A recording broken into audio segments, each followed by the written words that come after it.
What's up, guys?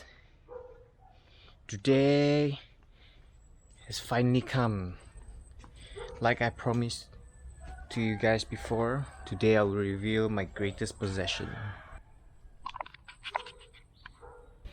This is my AE86. It has not been running for quite some time. Tire flats, 14-inch Watanabe's, looks good, needs a respray. My rear bumper, supposedly gonna touch it up soon, but right now not yet, because I want to touch up all these pieces of metal of the body. It's like gone case, man. Using some random exhaust, a lot of stuff in the car, y'all can see. Now let's head into the car. Pair bucket seats, needs a little bit of repairing. What are these bucket seats? I don't remember the name. But yeah, the cushion is not so comfortable anymore. Kind of like sink down already. You have to redo the bottom support, the butt support. So that's my ECU wiring. My friend Steven has done some magics to it. Look at that. Look at that. So beautiful. It's extra long, so next time if I want to install like a aftermarket ECU, it's easier for anyone to install. Just that, yeah, they have to know that which wiring actually does what, because a lot of it is blue and I love blue colors. My cam covers, my distributor, and there's a lot of other stuff in the car. I think there's like a few Jeep stuff inside as well. My radiator is also inside. So it's nothing much. The car basically, of course, it needs a lot of love, restoration. That's practically it. The car has no aircon.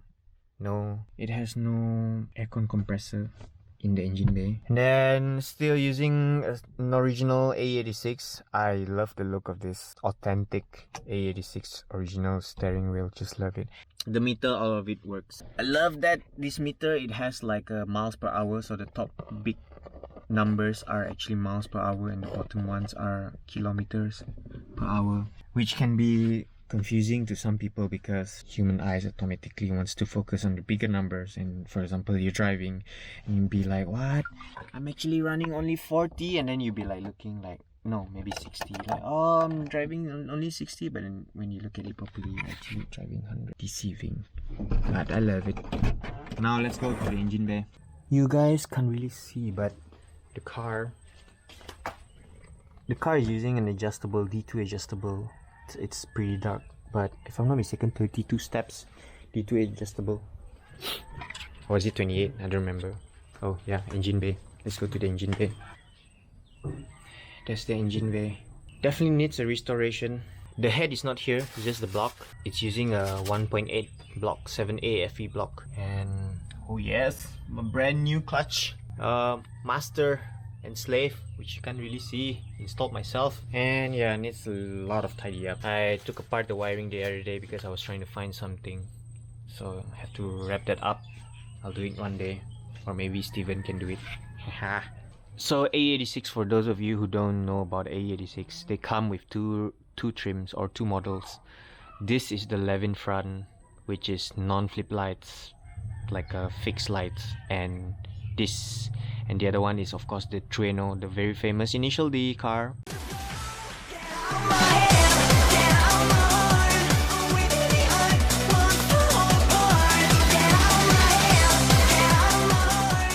This is the 𝚾𝚌𝚊𝚛𝚒𝚗, still an A86, not A85, but the one that is here right now, it's a 𝚃𝚒𝚖𝚎 model. 𝚃𝚒𝚖𝚎 means the later generation. The 𝚾𝚌𝚊𝚛𝚒 is the earlier generation. So the 𝚾𝚌𝚊𝚛𝚒𝚗 bumper apparently has the signal lamp is in front here.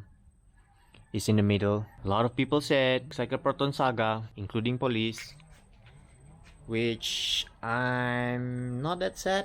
Proton Saga is my nation's pride. Okay, let me talk about A86 more with you guys. So A86 comes originally from the factory with a 1.6 engine. So this block just now is already 1.8. When you have a bigger cc engine, you have more power at the bottom end. The torque, basically more torque, which is good for drifting, since I'm a fan of drifting. it's also good for other application like grip racing, track, or gymkhana, whatever it is. It's always better to have more torque, more acceleration. And yeah, this one is a 1.8, still using the 4A head. It's a PNP to the 7A block. Car was running daily before this, before the Jeep came. When the car was running, it was not running properly. It had some issue on the head. The valve is leaking, which is somewhere in here. It's being covered by something, and I was fixing it. And coincidentally, the Jeep came out from the workshop, and I had to focus on the Jeep because the engine was running a bit more proper, you see. There was no leakage in the engine in that sense. And also another issue is, I'm not really sure if it's because of the valve leak, but every time, for example, if I want to go out somewhere, like go hang out with my friends, like from my house, I have to clean up the, what do you call it, the spark plug before I head out to hang out with my boys, because the spark plug gets really black real fast, like instantly. After that trip, I go hang out to a mama stall, it's already black. And I had 4 sets of spark plugs. So this car is a 4 piston, so meaning 4 spark plugs. So I brought 16 spark plugs. People be like drinking tea, coffee, and I'll be cleaning spark plugs at the mama stall. Another issue to this is basically this is the fuel hose, and as you can see, this one is actually using an external fuel pump, and there's no fuel pump. That means no fuel pump, engine won't start because no fuel. Obviously, that's the A86 problem right now. Fuel pump and engine, gotta do the valve stuff, blah blah blah, top overhaul basically. But I'm planning to do a full overhaul on it, then it'll run way faster and better. But right now I'm following my current plan, which is basically I want to focus on the Jeep first. That boy right there, I want to focus on that first, finish up on the Jeep, and then I will go fully focus on the AE. That's the plan. Okay, speaking of Jeep, let's talk about the Jeep. So recently I have a huge package coming from West Malaysia. You all can see, so this is a rear sump. A rear sump, which an oil sump is basically where the oil sits, is being stored under the engine, the bottom area of the engine. Then okay, let me show you guys why I need that rear sump. Some of you may know, some of you may not know, but I'm going to lower down the Jeep real low, like A86 low. This is actually not that low. This car can go lower, but that low, which means my pan might have to relocate to the back part.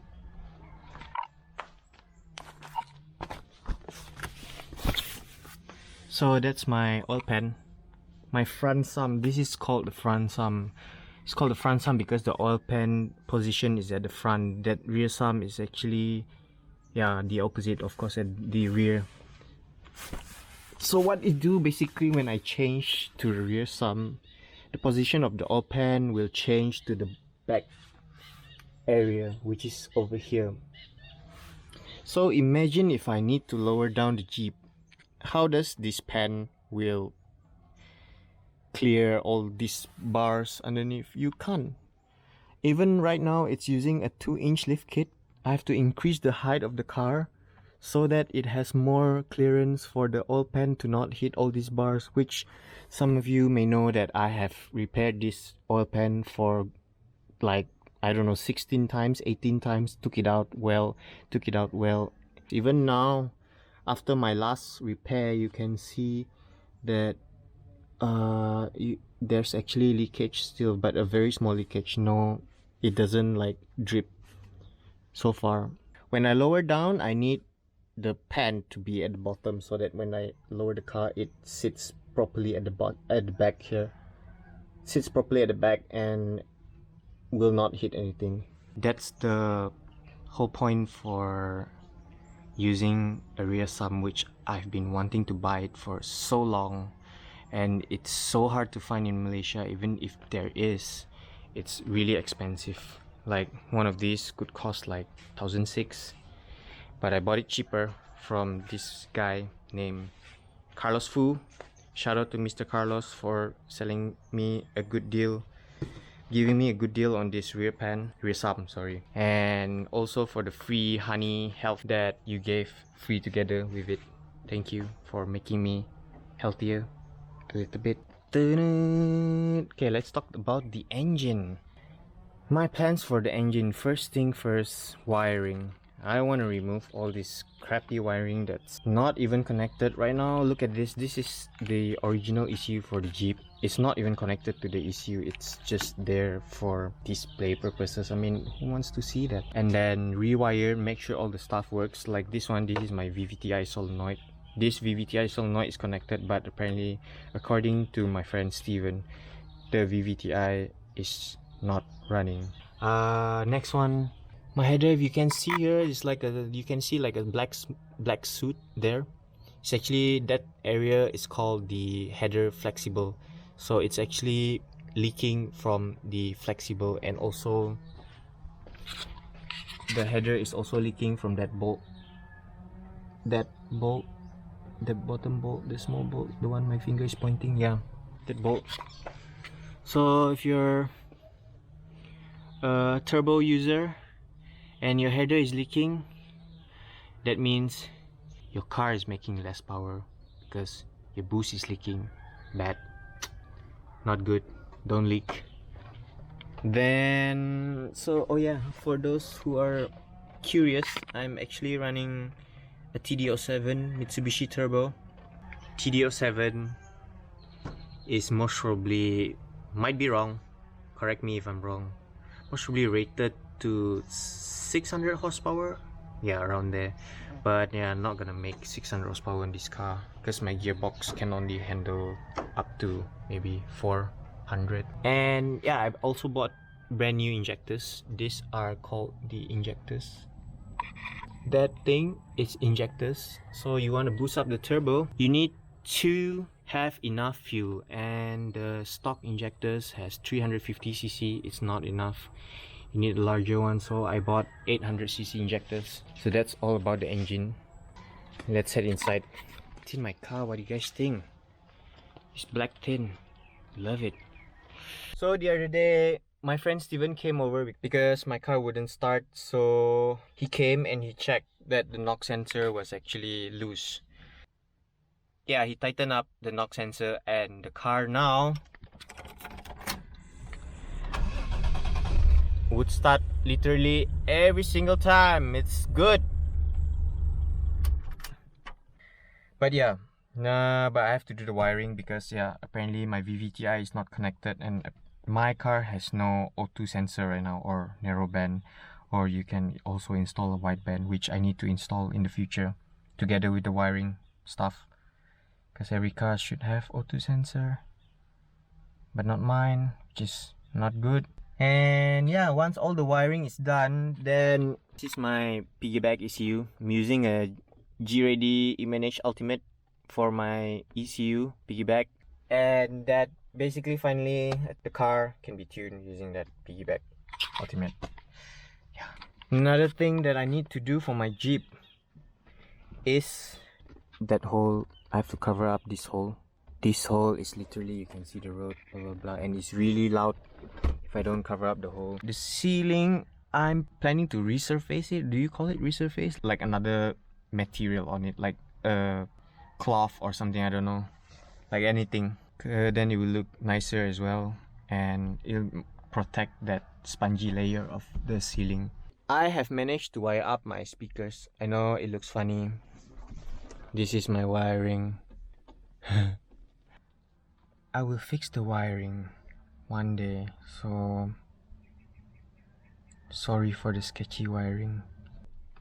In this video, I'm giving away a pair of foot latch. This is the one pair. The other pair is somewhere. It's there, don't worry. It's a pair of footlatch. Basically, this is what you install on the hood. Then you won't need to use the original hood opener. I don't know what you call it, whatever you call it. So yeah, you install it on your hood. Basically, you open it directly from the outside. You press on the button. So yeah, this is how it looks like. This is the button. Basically, you install this on your hood. Then this thing will be connected to your car body. When you press it, doop, it separates the hood from the body. Then it opens. Voila, magic.